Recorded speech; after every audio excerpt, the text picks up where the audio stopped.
All right, so today is a very, very special day.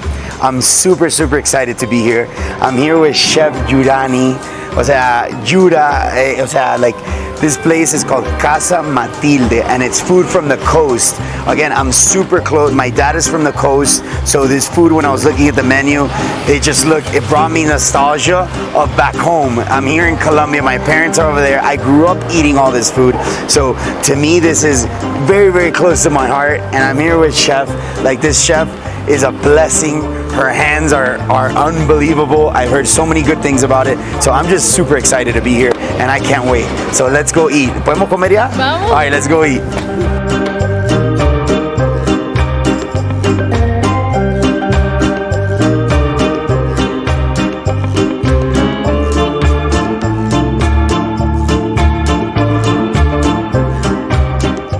So we're here in Casa Matilde again. This place is, I already feel like just walking in, dear to my heart. It takes me back to my memories. Again, my father is from the coast. I grew up eating this type of food. So to me, like when I knew we were coming here and looking at the menu, it already brought me nostalgia, like of back home and growing up. And the food is very, very different to the rest of the country, because the coast has this special heart, a special culture, a special vibe to it, which makes it that particular. I'm here with Yurani, for short Yura, right? Va corto. Yo soy de Valledupar, Okay. una ciudad muy hermosa que es la ciudad capital del vallenato. Okay. Y allá dicen que todo el mundo cocinamos sabroso. It's the capital of Vallenato, Valledupar. Sí. So that's where ahí nació el vallenato, ¿no? Sí. El vallenato is a type of music, a genre of music it's accordions, it's ¿cómo se llama la caja y la guacharaca? La caja, la guacharaca, and it's very moving and very live, and back in the day it's like poetry como poesía en música. Desde muy pequeño fue el amor a la cocina. Okay. Y bueno, estudié gastronomía, ese fue mi sueño desde pequeña, estudiar gastronomía para decirle a mi familia, tengo el título, soy cocinera profesional para llegar algún día a ser chef. I'm asking her when this whole thing started, and she's like, and you can see like how her eyes just light up when she talks about it. She said ever since she was like 4 or 5 years old. I said, when did this whole love for food start? And since she was like 4 or 5 years old, like she started asking her mom about questions about food and like why certain things cook a certain way. She was mentioning tortillas, and then her mom would explain to her a little bit about when the border is starting to get a little crusty, and then just like you can see how her eyes light up. And for her, it was very important to get that degree and one day become a chef. And so it started at a very early age, like a lot of us afterwards. ¿Estamos listos para comer? Vamos a comer. I'm gonna give her another.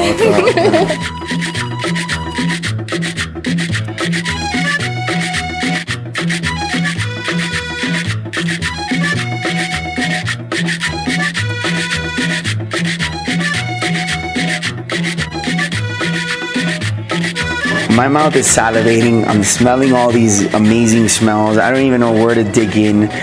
This is honestly like, wow. I'm getting goosebumps with this. This is awesome. So let's go with this one. This one is it's a typical arepa, which is kind of a corn patty to say. She actually grinds her own corn daily, which is, to me, is insane. That's not normal here. You usually get the corn and then you grind it. You know, I remember I asked her and she said, yeah, it's that one. It's this thing you clamp onto the table and then you kind of just grind it. And it's like we used to gain muscles doing that. And my dad would come out and, oh no, we have to cook for 100 people. And it was like, oh shit. And it was it's a grinder, but it's a hand grinder. So these arepas are made from fresh corn. This is suero, which is like typical, like a sour cream. It's very, but it's done with. She added a little cilantro, a little onions, which is not typical. Usually they eat it with just by itself, but it's like their typical sour cream. This isn't typical that you find it, but this beef is cooked. It's usually a tough type of beef, and it's cooked for a very, very long time with different spices, peppers, onions, and then what they do is they actually grind it. Also, she grinds it also in this hand grinder. The garlic is the most important part of their food, of their cuisine. So she puts it all in there and then she grinds it all together. So she comes from a very humble family, very humble beginnings, and she's saying that usually the families in the coast, and I can attest to that, the families in the coast are usually very, very big. So this is a way to stretch the beef in a way that you could feed everybody. You get a smaller portion of meat and then you stretch it, which is kind of cool. So the beef is typically a little more dry, but it's very typical in Colombia. I've had it in different parts, and in the coast, this is kind of how they have it. So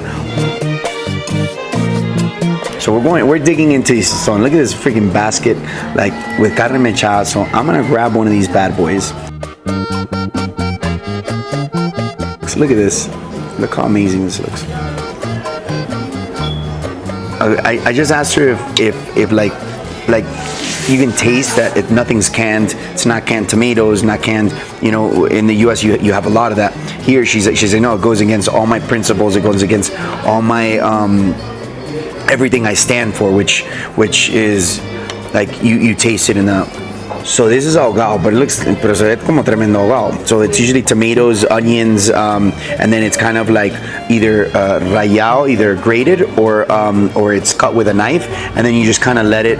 We call it sofrito, the Puerto Ricans in the coast. Sofrito here it's called ahogado, and it's a very, very popular item in Colombian dishes all across the board.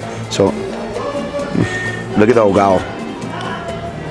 So I asked her if she added sugar, and she's like, no, I have to wait till the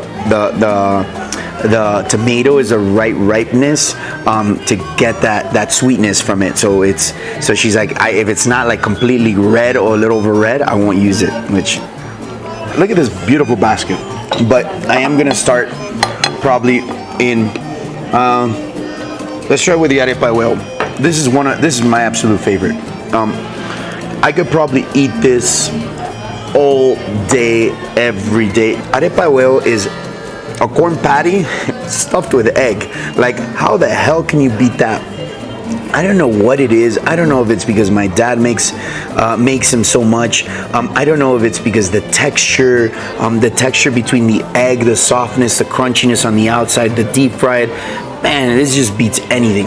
This is called bollo limpio.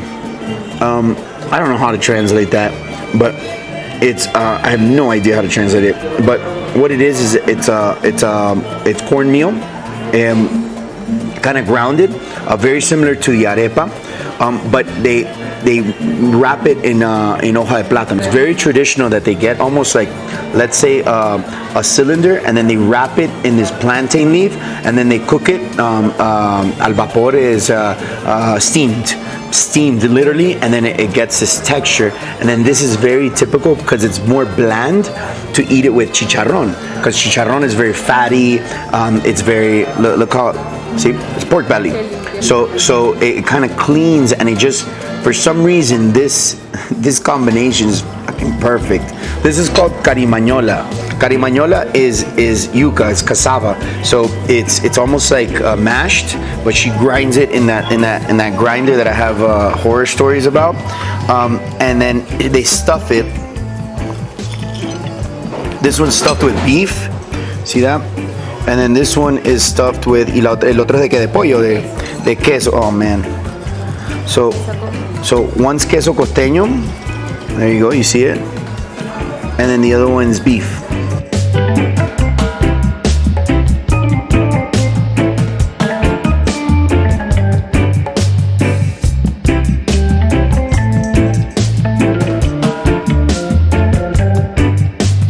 All right, so we're into our main course. I already feel like we've had a bunch of courses. So this is called posta cartagenera. So this is very, very typical from the coast, specifically the Cartagena, obviously. So you have coconut rice. So panela is like raw sugar, and that's what gives it this color, which panela here is used in coffee, like instead of sugar. It's a supplement for sugar, but it's usually a tough meat, and it's usually cooked for a long period of time, for 12, 14 hours. So this usually cooks for a long time, and it's kind of like like our, I guess we can call it like our, I don't know what we would call it. It's very, very, very, very different. So I'm gonna have some of this posta, and then the coconut rice is a little on the sweet side. So this is more usually on the tart side. Tomatoes, onions, sugar, that raw sugar, and then the coconut rice is very, very typical. Pero esto es un plato muy típico. O sea, el arroz con coco con la posta. I'm gonna have this. It's super tender. I mean, you saw how it just. This is corozo, which is a juice, which it comes from the palm, de las palmas, no? From palm trees, and it's little red seeds, almost like a cranberry, and then they cook it, and then they make the juice with it, which is like a very beautiful, beautiful bright red. I'm gonna taste it. I don't remember the flavor. I know I've heard it, but I don't remember the flavor.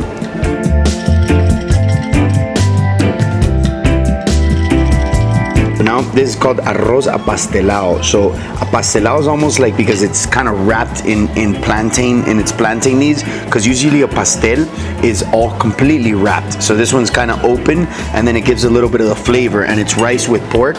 Here, the Colombian typically eats pork, like at least a pork belly has a lot more beef than fat, has a lot more meat than fat, and in the United States it has more fat than beef.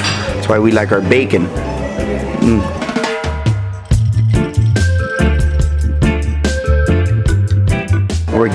I'm a little upset because we're getting to our last dishes. This is a cazuela, which is like a casserole of seafood. So esto es crema de leche okay, so it's coconut milk, but if you can see this, look how amazing, look at this, look how crazy and ridiculous, a grilled shrimp right on top. Look at this, look how crazy this is. This is ridiculous. I already know I'm going to absolutely love this. But I'm gonna eat it. Usually you grab a little rice, you put in the spoon, and then you kind of dip it, and then the whole rice just kind of soaks in there. I'm gonna have it by itself. I left this one for last because I think it's one of my favorites. So wait, let me get back to agua panela. So agua panela is also like raw sugar with lime juice and water. We left the best for last, which I kind of grew up eating it, or my dad would have it. We wouldn't eat it a lot, but I know he would make it like for special occasions, and it's chivo. Okay, chivo is goat. So goat is not typical, but it's very typical from the coast. It's very difficult to cook, so not everybody cooks it right. So I think the closest similarity to it could be maybe oxtail, the way it's cooked, the way it's made, the way it's ¿cuántas horas lo metiste? También son 6 horas. So 6 hours. So look at this nice piece of meat of goat, man. So I'm gonna try this. This looks ridiculous. Vamos a ver cómo comemos esto. So this is also a rice that's very typical. It's with fideos, with noodles. So it's kind of a rice with noodles. So it's very typical. I also grew up, my mom used to make that a lot. Mi mamá hacía eso mucho. So I'm gonna try this this goat. This goat looks, oh man, look at that. Just look at that. This food was unreal. It took me back to my childhood. It took me back to my beginnings. This is all the food that my father would cook. This is food from the soul, food from the heart. And I think that's what makes this restaurant so successful and so special. And like, it touched my heart, you know, and with Chef Yurani here, like, I mean, every time she talks, her face lights up. She hasn't stopped smiling. You see her in the kitchen. She's giving hugs to everybody. And for a 120-seat restaurant, that's not an easy task. And for someone with so much from humble beginnings to get to here, and what she's doing is absolutely remarkable. And I wish you the best in everything. This was awesome.